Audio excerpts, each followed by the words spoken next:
Karen thought she owned the neighborhood. When she claimed my private pool for her HOA party, I taught her a lesson.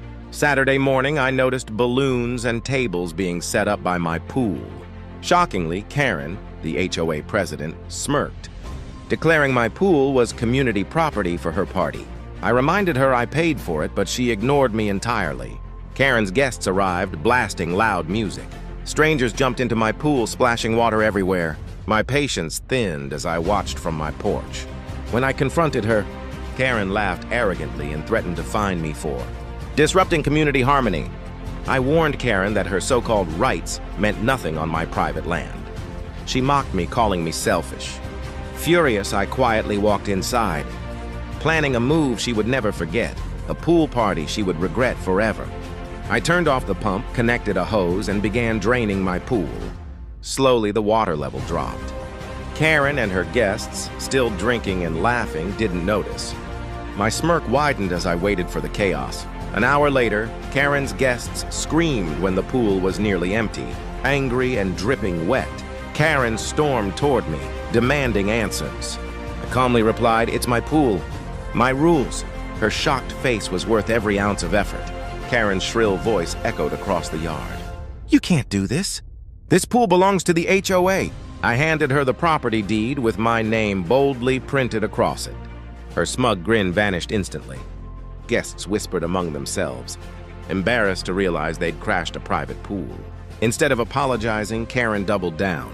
She stomped her foot like a child and screamed, "I'll call the cops on you for destruction of HOA property." I almost laughed. I had the law, paperwork, and patience on my side. Karen was about to learn just how powerless she truly was. When the police arrived, Karen exaggerated the story, claiming I destroyed community property. I calmly explained the situation, showing them my deed.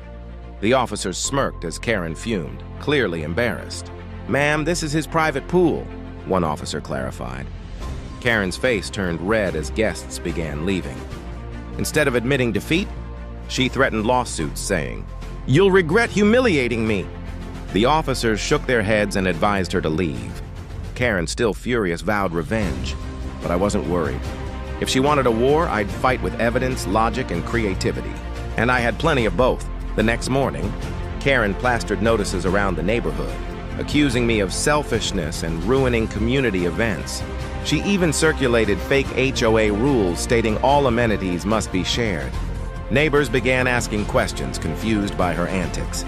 I organized a small gathering at my house, showing everyone the legal documents proving the pool was mine. People laughed at Karen's desperation. Some admitted they were tired of her dictatorship. For the first time, the neighborhood began to see the truth. Karen's iron grip was slipping, and her pride couldn't handle it. That only made her more dangerous. Karen's retaliation escalated.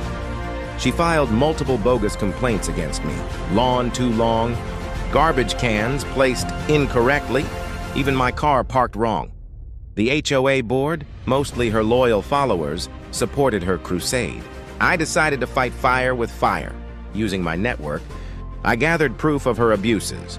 Party expenses paid with HOA funds, favoritism and fines, and even missing budget money. Every document, every email, every shady receipt stacked neatly in my binder. My plan wasn't just defense anymore, it was war. And when I finally revealed everything, Karen's empire would collapse in front of everyone. I presented my findings at the next HOA meeting. Neighbors packed the community center, curious about the growing feud. I calmly laid out receipts, emails, and official bank statements showing Karen used HOA funds to finance personal luxuries, including the community pool party. Gasps filled the room. Karen tried interrupting, yelling that I was lying, but the evidence was undeniable. Board members looked horrified, realizing their president had turned the HOA into her personal piggy bank. The room shifted against her. For the first time, Karen's authority cracked. She wasn't just embarrassed, she was exposed. And she knew it. Karen stormed out of the meeting, but the damage was done. Neighbors no longer feared her threats. Many rallied behind me, demanding her resignation. That evening, she banged on my door, accusing me of ruining her reputation. "This isn't over!" she screamed, her face red with fury. I simply closed the door, refusing to argue. Behind her anger, I saw fear of losing control. She had ruled with intimidation for too long, and now her power crumbled. But I knew Karen. She wouldn't surrender quietly. She would fight back with everything she had left. Days later, Karen tried to regain control. She sent legal threats citing HOA bylaws that didn't exist. I responded with a lawyer of my own, who dismantled her arguments in minutes. Meanwhile, neighbors filed official complaints about her leadership. Under pressure, the HOA board voted to suspend her powers temporarily. Karen exploded during the announcement, shouting at everyone. But her words had no weight anymore. People finally stood up to her bullying. I watched from the back of the room, satisfied. Draining the pool had started this war, but exposing her corruption would finish it. Despite losing her position, Karen refused to disappear. She tried rallying her loyalists, spreading rumors about me. Some believed her, but most saw through her lies. I stayed calm, focusing on rebuilding neighborhood trust. I hosted open barbecues, shared my pool on my terms, and created a genuine sense of community. Slowly, neighbors bonded over the relief of being free from Karen's dictatorship. Still, I kept my guard up.